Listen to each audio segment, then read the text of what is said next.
Anyway mga kabarya, isang mapagpalang araw ng Biyernes. Happy weekend po para sa lahat ng ating Team Kabarya, February 26, 2021. Sa video na ito, pag-uusapan muli natin ang ating stock daily review update ng ating stock market Philippines. Kasama ang ating PSEI, ang ating stock na si Green, si PHA, si Dito, si APL at ang ating Lodi. Sisilipin din natin ang ating naging stock trading day naman.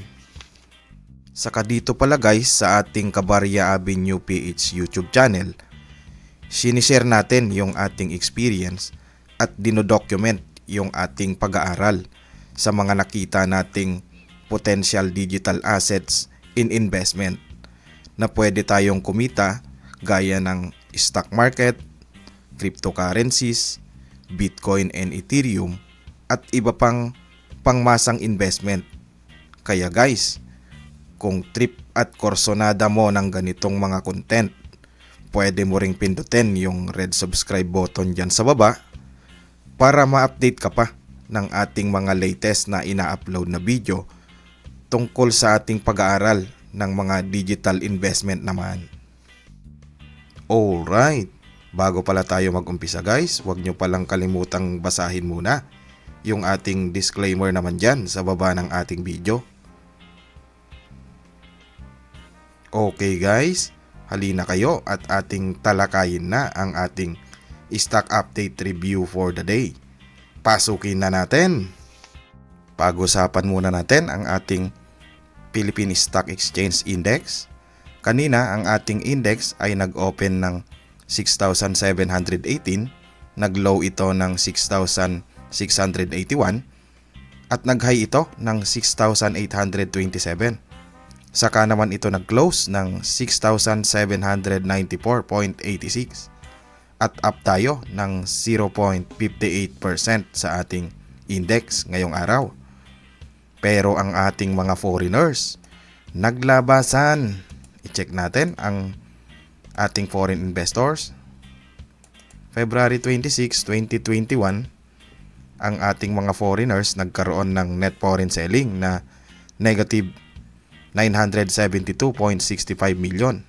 Konti na lang, 1 billion na ulit, no?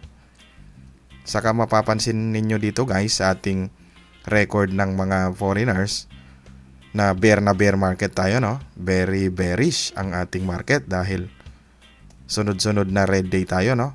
Marami ring bilyon na lumalabas na investment ng ating mga foreigners. Magmula February 11, red na tayo, no? Hanggang ngayon, red ang mga foreign investors naman.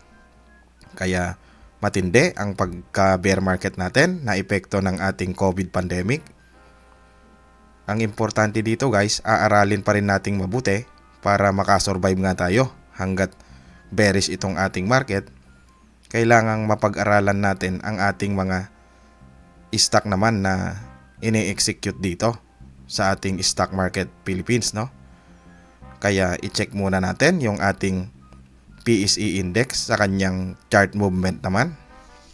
Sa day chart na tayo ng ating PSE index, i-interpret natin yung kanyang chart movement din. Itong ating candle kanina, nagkaroon din tayo ng green candles, no?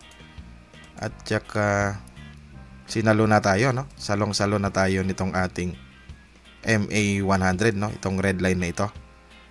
Yan na yung sumusuporta sa atin. At saka itong ating candles, kung makikita ninyo, itong ginuhitang kong gap ng box guys, no? Nilagyan ko siya ng box. Itong ating gap, no? Noong una pa lang dito parte, oh. Guhitan natin. Lalagyan ko ng bilog. Dito kasi nagkaroon tayo ng gap, no? Kaya naguhitan natin ito ng box na papunta sa kanyang candles. At ngayon, pasok tayo sa gap, no? Kaya parang sinalo tayo ng gap. Medyo isinasara niya tong gap ng mabuti, no? Saka bear market nga tayo. Kaya ito yung kinalabasan ng ating index. Downtrend talaga siya, no? Makikita ninyo, ginuhitan ko rin itong downtrend lines natin, itong pink line, no? Pwede kasi mangyari dyan, guys. Tumalbog lang tayo dyan, no? Ang mangyayari is ito. Guguhitan ko rin.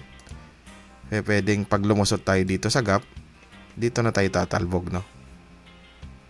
Pwedeng dyan tayo maglaro. Ang ating index naman, no? Tsaka itong ating MACD, bear na bear market pa rin, no? Bearish talagang ating market. Tumagos siya sa ilalim. Below zero na tayo, no? Kaya hindi maganda. Mukhang magtatagal pa ito dito sa ilalim hanggat hindi pa na re-resolve ang ating COVID pandemic, no? Ang ating blue line nakaturo siya pababa, no?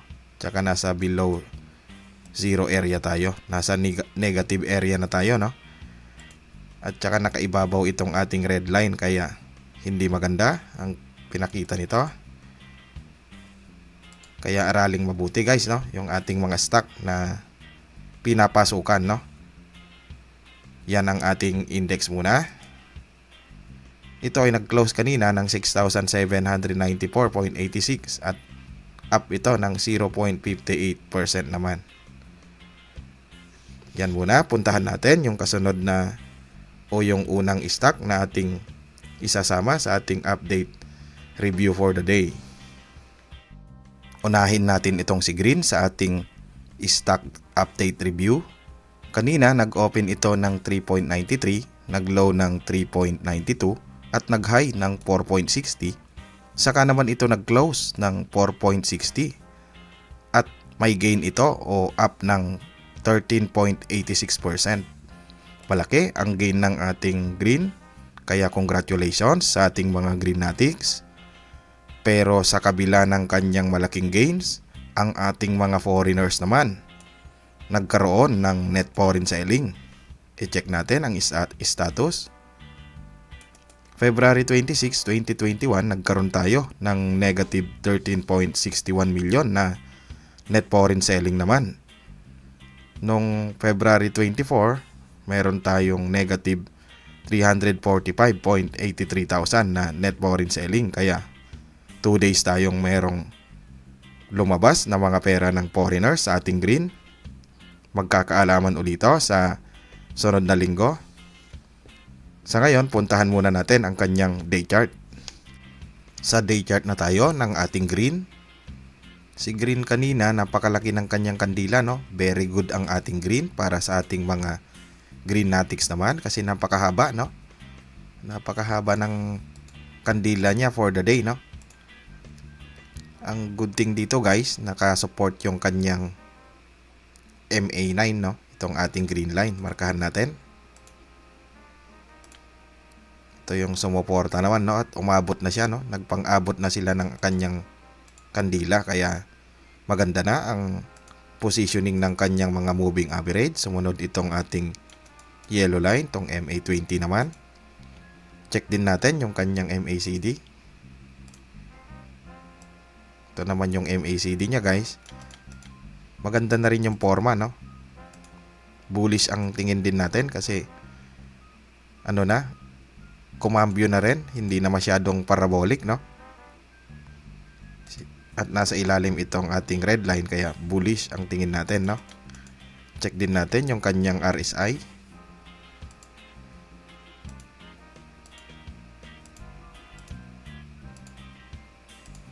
Ito yung kanyang RSI, guys. Medyo nag-overheat, no? Kasi pumunta na siya dito sa taas ng good area, no?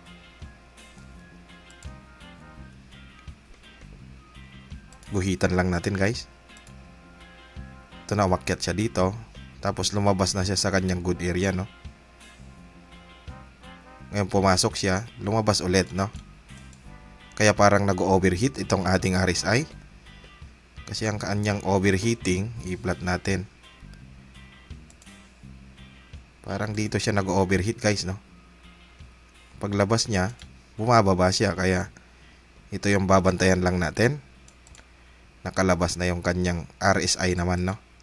Check natin yung level.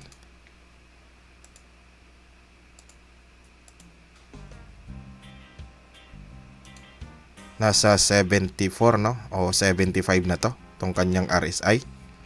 Medyo mataas na, kaya i-check nyo rin guys itong kanyang level of RSI naman, no. I-check lang natin yung support and resistance din nito. Siguro tingnan muna natin sa kanyang weekly kung may resistance, no.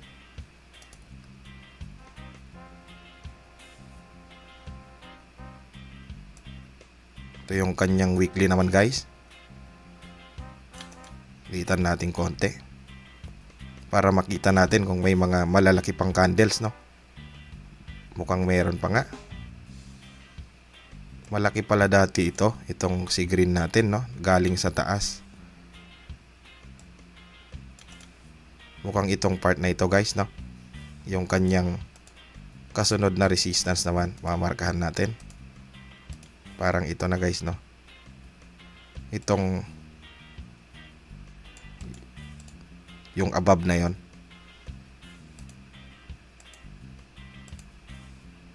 Plot natin yung kanyang resistance. May nauntugan siya doon above.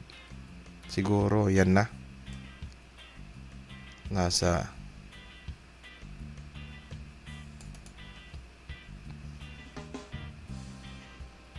i-align lang natin saglit.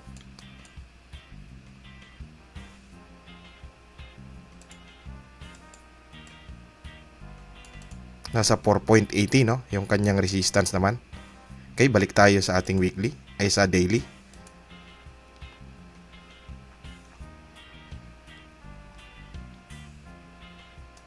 Ayusin ko lang guys saglit para makita natin ng mas maliwanag at malaki.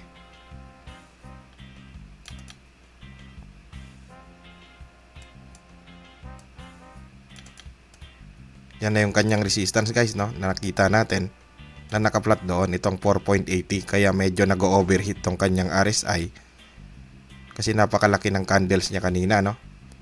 Plot din natin yung kanyang support. Ilagay natin siguro dito sa ating green line, no, itong MA9, yung 4 peso area, no, kasi volatile itong si green naman natin. Yan yung nakita natin sa kanyang mga indicators. I-check nyo ito, mga green holders at green natics natin. Ang kagandahan lang guys, nakitaan na natin itong si green, no, ng kanyang trend lines din pala, no. Meron na tayong nakitang trend lines naman. Guhit natin yung kanyang trend lines. Yan guys, no, pasok na tayo sa uptrend lines niya, no. Itong kanyang kandila tumugma na. Dati kasi naging parabolic siya pala dito nung una. Tapos lumayo yung kanyang MAs. Pero ngayon dumikit na yung MAs sa kandila. At meron na nga tayong uptrend lines. Dati kasi dito lumayo na siya yung mga kandilang to. Ngayon pasok na guys, no. Kaya good thing din yan. Dito maglalaro yung kanyang mga trading candles na siguro. Kasi meron tayong trend lines. Kaya pwedeng dito siya magtalbog, no, habang umakyat. Yan yung style naman ng ating green. Kanina nag-close ito ng 4.60 at may gain ito na 13.86% naman. Malaki ang gain ng ating green, kaya congratulations sa ating mga green natics. Yan muna, puntahan natin yung kasunod na stock na ating i-review. Sunod natin ang ating pusit sa ating Stock Daily Update Review, CPHA. Kanina nag-open ito ng 2.82, nag-low ng 2.82 at nag-high ng 3.04. Saka naman ito nag-close ng 2.95 at down ito ng negative 1.01% naman ang ating PHA. Ang ating mga foreigners naglabasan din. Check natin ang status nito sa ating mga foreign investors. February 26, 2021, nagkaroon tayo ng negative 680.91,000 na net foreign selling. Pero nung February 24, meron namang pumasok na 280.15,000 na net foreign buying, no? Kaya magkakaalaman din ito next week ang ating PHA naman. I-check din muna natin ang kanyang day chart sa ngayon. Sa day chart na tayo ng ating PHA. Itong si PHA guys, may naiguhit akong box dito. Nakitaan na rin natin no, na nagko-consolidate siya kasi nga napakatibay nitong kanyang resistance na ito no. Hirap na hirap siyang akyatin o basagin itong kanyang resistance naman no, sa area ng nasa above 3 peso no. Kaya ito naguhitan natin. Ang good thing na kapag consolidate na siya o stable na yung kanyang consolidation stage no, itong kanyang mga trading candles naman. At nakitaan natin na nagso-support naman itong kanyang mga MAs no. Una itong kanyang green line, itong ating MA9. Nakasupport na siya no. At saka yung position niya is tama na bago ito makitaan ng pag-akyat no.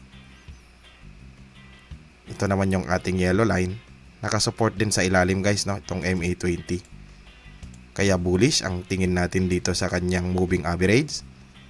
Puntahan natin yung kanyang MACD naman. Ito naman yung kanyang MACD guys. Kuha lang ako ng pangkulay natin. Ito yung blue line natin no. Nakabuhol na dito sa ating red line no. Nasa ilalim pa siya pero dikit na sila ng ating red line naman no. Kaya maganda pa rin ang tingin natin dito. Kasi pwedeng iakyat ito guys dahil nakabuhol yung kanyang red line no. Anytime pwede kasing umibabaw itong ating blue line no. Yun na lang aantayin natin, yung umibabaw yung blue line at kung kaya bang basagin yung nasa 3 peso area nitong si PHA naman. At ang kanyang RSI naman, plot din natin. Ito yung kanyang RSI, nasa good level no, kasi nasa area tayo na may kulay.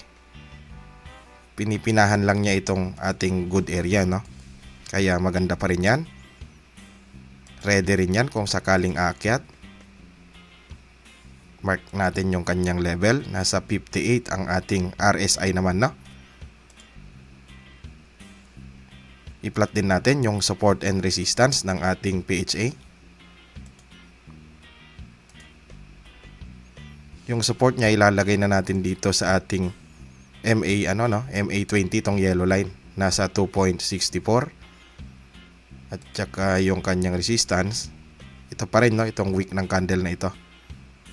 Palitan ko lang yung kulay ng support pala.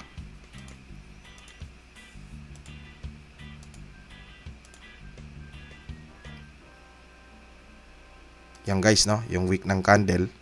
Kasi ilang ulit niyang nire-retest yan para basagin no. Nasa 3.33 ang kanyang resistance naman ng ating PHA. Good thing nag-retain siya dito sa kanyang consolidation stage no. Ang ating PHA ay nag-close kanina ng 2.95 at down ito ng negative 1.01% naman. Kaya makikita natin to at magkakaalaman uli next week kung kaya na niyang basagin itong kanyang resistance level naman no. Huwag lang itong mabubutas dito sa ating pilinat na support.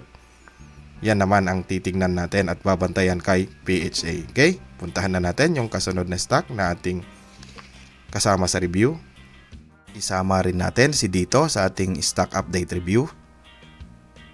Kanina ito ay nag-open ng 15.30, nag-low ng 15.12, saka ito nag-high ng 16.48 at saka naman ito nag-close ng 16.14 at may gain ito na 0.88% naman. Ang ating mga foreigners naging optimistic din kay dito at maraming pumasok na mga foreigners. I-check din natin ang status nito sa ating foreign investors. February 26, 2021 nagkaroon tayo ng net foreign buying na 10.79 million naman. Malaki ang pumasok na mga foreigners dito na stock natin. I-check natin yung kanyang day chart din. Sa day chart na tayo ni dito. Itong si dito naman guys, nakitaan natin ng itong kanyang trading candles sa kanyang chart. Nakitaan natin ng maliliit na gap up no. Nung umakyat siya, dito natin nakitaan. Kaya may naiplot tayong box ng kanyang gap up no. Tsaka itong part na ito. Karoon siya ng mga gap. Kaya parang binalikan niya itong mga gap na maliliit na ito. Puntahan din natin yung kanyang moving average. Itong kanyang moving average guys, itong green line, ito naman yung MA9 natin, no? Yumuko na rin kasi naging downtrend siya, ha? Parang nakayuko na siya, no? Una, itong ating green line, hindi siya kinayang suportahan, no? At bumagsak siya, lumalim siya, no? Hindi rin siya nasalo nitong ating gap na ito, no? Itong una. Kaya lumalim na siya. Ang sumusuporta sa kanya ngayon, itong ating yellow line, no? Itong MA20 na. Kung makikita ninyo guys, siya yung present na nakasupport sa ating candles, no? Ang ano niyan, kung babalikan niya pa itong pangalawang gap na ito, itong maliit na ito. Kasi kung babalikan niya yan, mukhang lalalim pa ito, no? Ito rin kanyang MACD guys, kung titingnan ninyo, worrying dan, no? Itong si dito, no? Sa kanyang MACD kasi yumuko na yung ating blue line, lumusot na, tumagos na dito sa ating red line, no? Umilalim na siya, tsaka patusok, no? Mukhang pabulusok yung style naman nito. Itong ating red line, nasa ibabaw na siya, ha? At tsaka pabaksak sila, no?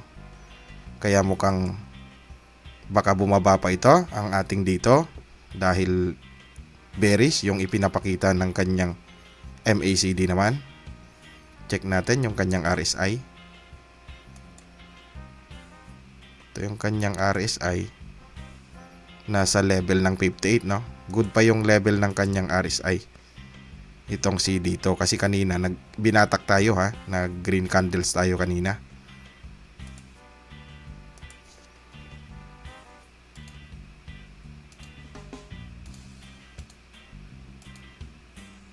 Ito yung ano niya guys, no? Yung RSI. Guguhitan natin. Bumaba siya. Tapos yan yung position niya ngayon, no? Kasi dito parte nag-overheat siya dito, ha. Kaya bumaksak, no? Itong parte na to. Nag-overheat siya pag nakaibabaw na siya sa kanyang good area, no? Nahugot, ayusin lang natin saglit. Sumama. Ito yung kanyang RSI na dito. Makikita nyo rin tong ikabila.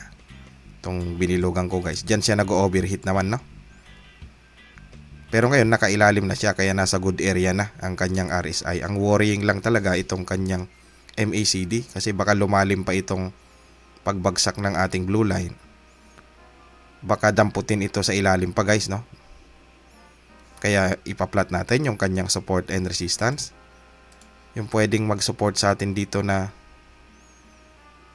area, itong ilalim na ng gap guys, no? Kasi babalikan niya itong ilalim ng guys. Itong ilalim na gap, no? Itong 14.48 naman. At ang kanyang mananatiling resistance, itong ibabaw na ito guys, no? Itong red candles na pangalawa, 17.45 pa rin, no? Pero ang style kasi nito guys, dahil nga bearish itong kanyang MACD, kung meron pa kayong hawak, pwede ring yung mga meron pang natirang profit, no? Kasi nanggaling siya sa 18, bumaksak na siya ng 16, no? Ang style kasi nito, pag bumabaksak at nakita nyong hindi na maganda yung kanyang mga itong indicators ng MACD, sigurado yon babaksak ito, no? Ang antayin lang kasi natin yung maging stable ito. Kaya yung mga may natirang profit, pwede namang benta nyo yung kalahati at meron pa kayong hawak na kalahati, no? Kasi hindi natin alam kung kailan ito makakabalik. Dahil mukhang matatagalan kung sa itsura ng kanyang MACD naman, no? Pero ang importante, check nyo pa rin, no? Yung inyong mga pinag-aralan dito sa ating stock na si dito, kung pinaniniwalaan nyo pa siya, no? Tsaka kung malalim naman yung inyong bodega. Yan naman yung style, okay? Kanina nag-close ito ng 16.14 at up ito ng 0.88%.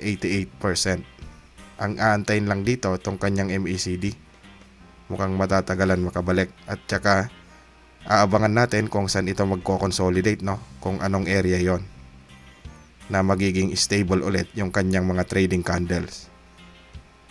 Yan muna yung ating dito. Puntahan natin yung kasunod na stock. Isama rin natin si Apollo Global Capital Incorporated sa ating stock update review for the day. Ang ating APL naman, kanina ito ay nag-open ng 0.2450, nag-low ng 0.24 at nag-high ng 0.26. Saka naman ito nag-close ng 0.2550 at 0% ang ating APL naman. Tabla ang laban sa ating APL, pero sa kabila ng kanyang 0%, mayroon ding pumasok na mga foreigners. Kaya i-check natin ang status nito sa foreign investors. February 26, 2021, mayroon tayong 1.09 million na net foreign buying, no? Nung ang isa lang dito nung February 24, mayroon tayong net foreign selling na negative 4.40 million, no? Pero the rest, masasabi nating puro green na ang nangyari naman kay APL, kaya good thing pa rin ito. Nag-close tayo ngayon na green day naman kay APL. Maganda ito para next week. I-check natin yung kanyang day chart. Dito na tayo sa day chart naman ni APL. Itong si APL guys, nasa consolidation area pa rin talaga ito. Kasi yung mga kandila niya, kung makikita ninyo, nagso-support dito, no, sa kanyang mga moving average naman. Ito yung unahin natin, yung kanyang moving average na i-discuss. Ito yung ating green line. Nakaakyat na, no? Kaya tama na yung positioning ng ating green line. At nakasuporta sa ating mga candles, no? Kung saan siya nagko-consolidate. Kaya isang good thing din yan na nakikita natin. Itong kanyang yellow line, nakasupport din sa ilalim guys, no? Itong ating MA20. Yan. Tsaka ito, may naiplat ako ditong itong unang box, no? Dito siya nag-consolidate nung una, saka siya inakyat konti, no? Lumipat siya dito sa taas ng box na ito kung saan ulit magko-consolidate siya. Kaya pwede natin kunin ito at i-clone natin, no? Kasi pwedeng dito siya mag-consolidate ulit. Pwedeng gayain niya yan guys, no? Sa consolidation area na yan, pwede pa rin niyang gayain. Diyan siya i-conso. Hindi natin alam kung gaano kahaba itong consolidation area na ito, no? Ng ating APL naman. Kasi marami pa yung selling pressure na nakikita natin kay APL, no? Yung mga naipit na matatagal na siguro dito. Noong ito ay binomba yung kanyang presyo dito. Itong up na ito guys, marami kasing naipit dyan, no? Siguro yung iba naglalabasan pa lang. Saka yung iba pwede ring dito area na ipit, pwede yun, no? Kaya ngayon marami pa ring selling pressure na lumalabas na yung iba. Kasi nga itong ating APL, matagal yung conso niya na ngayon eh. Kasi napakarami na niyang candles na sa kanyang consolidation naman, no? Ang maganda dito, nag-support nga itong kanyang mga moving average. Yan naman. Check natin itong kanyang MACD. Ito naman yung kanyang MACD guys. Yung ating blue line guys, no? Dati bumagsak dito, makikita ninyo. Malalim, no?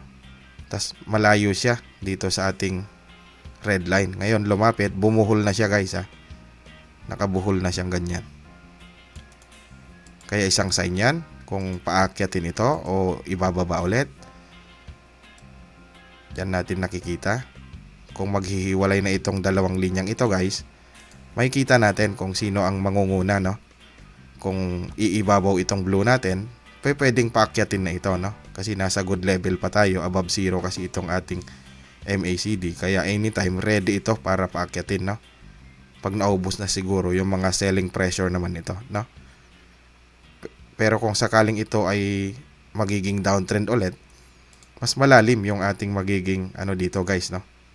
Kasunod na support itong ating MA50 na, no? Guhitan natin. Ayusin ko lang guys, medyo nahugot na naman.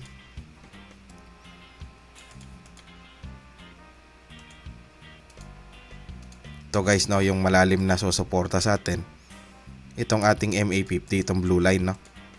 Medyo malalim na yung area kasi nasa 2 peso na yata ito, no? Pero sa ngayon, i-plot natin muna yung kanyang RSI. Ito yung kanyang RSI, guys. Ready na rin, no? Anytime na iaakyat man ito o ibababa, makikita natin dyan, no? Kasi ngayon, pahinga na yung RSI, no? Tagal na niya nagpahinga. Halos pinipinahan lang niya dito sa gitna, no? Pero nasa good level tong RSI, kaya ready rin ito para umakyat. Dyan ay check natin lagi yung kanyang mga indicators kung ano ang gagawin nito, no? Pero kung lalalim, ito yung support nga natin, tong MA50. Plot natin muna yung support and resistance. Unang susupport sa atin itong ilalim, no? Itong yellow line, itong MA20 natin, no? Nasa 0.2371. Pero kung hindi kakayanin niyan, guys, pwedeng ito na.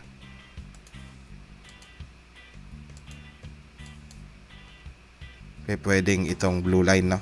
Itong MA natin, nasa 0.2045, no? O nasa 0.20. Yung malalim na support natin, yung MA50 naman, no? Ang ating magiging resistance naman dito, guys, itong no? Itong ibabaw ng ating box kung makakalusot sa dyan. Yan pa rin yung ating update kay EPL. Itong resistance natin, yung 0.2953 o 0.30 na siguro yan. Kanina nag-close ito ng 0.2550 at tabla ito, no? 0 ang kanyang percentage naman. Okay? Puntahan na natin yung ating last stock na i-update dito sa ating stock update for the day. At ang last na stock update review natin for the day, ang ating Lodestar Investment Holdings Corporation, ang ating LODI naman. Kanina ito ay nag-open ng 1.57, nag-low ng 1.45 at nag-high ito ng 1.77. Saka naman ito nag-close ng 1.75 at may gain tayo o up ng 8.02% naman kay LODI. At ang ating mga foreigners, nagkaroon din ng net foreign buying. I-check din natin ang status nito sa ating foreigners. February 26, 2021, meron tayong 48.95,000 na net foreign buying, no? Okay na rin ito. At least nag-close tayo ng green day rin sa ating LODI. I-check natin at puntahan ang kanyang day chart. Sa day chart na tayo, guys, ng ating LODI. Itong si LODI kanina, guys, no? Napaka tibay, no?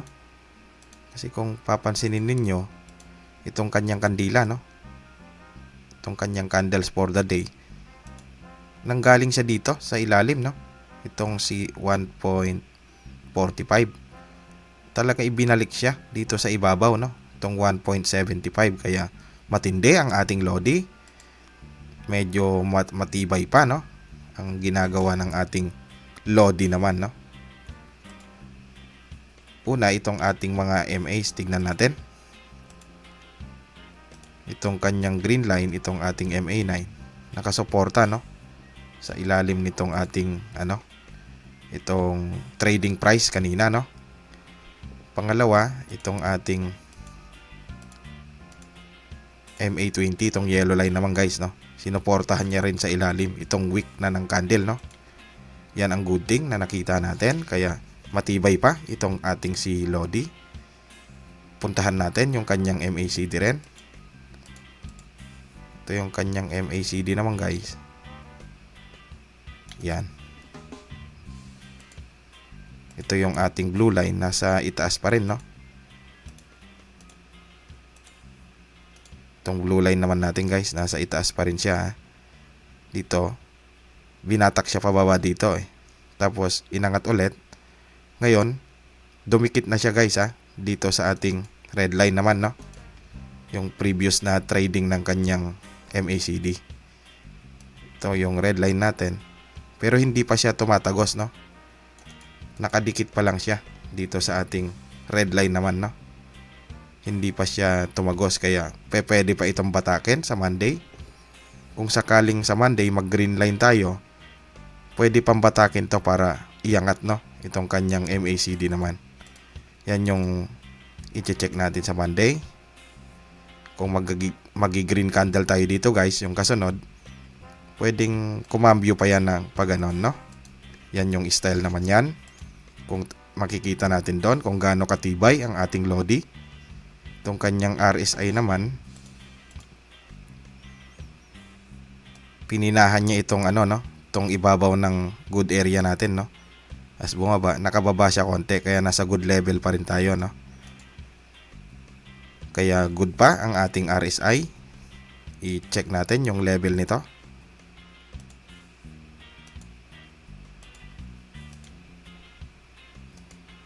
Nasa 63, no, yung ating RSI naman.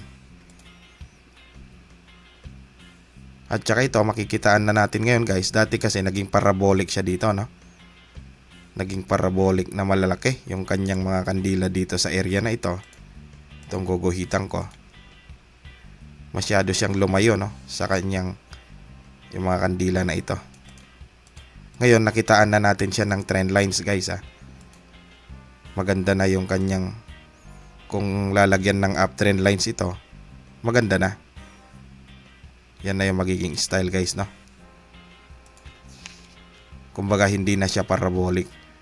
Kasi pwedeng ang gawin na nito, susundan niya itong uptrend lines, no. Pwedeng yung kandila niya diyan magdi-dribble o magba-bounce, no. Yan na yung style niya. Pwedeng ganyan, no. Okay? Yan yung nakita natin kay Lodi. Check nyo ang ating mga indicators. Kanina nag-close ito ng 1.75 at malaki rin ang gain nito, nasa 8.02% naman. Kaya congratulations sa ating mga Lodi Natics at Lodi holders. Okay? Bago tayo magtapos guys, sisilipin muna natin yung ating stock trading day naman, no. Puntahan natin at pasukin ang ating stock trading day. Okay, dito na tayo sa ating summary of stock trading day kanina, February 26, 2021. Check muna natin yung ating PSE index sa kanyang chart na ginawa for the day. Ito yung ating PSE index guys. Inangat tayo, no, kaya magandang nangyari. Kaya kung mapapansin ninyo, maraming nag-green dito sa ating ticker, dito sa taas naman, no, na itong tumatakbong mga value. Diyan nag-close, no, ang ating mga stock trading day. Kasi maganda yung ginawa ng ating PSE index. Kumbaga paangat itong kanyang chart, no.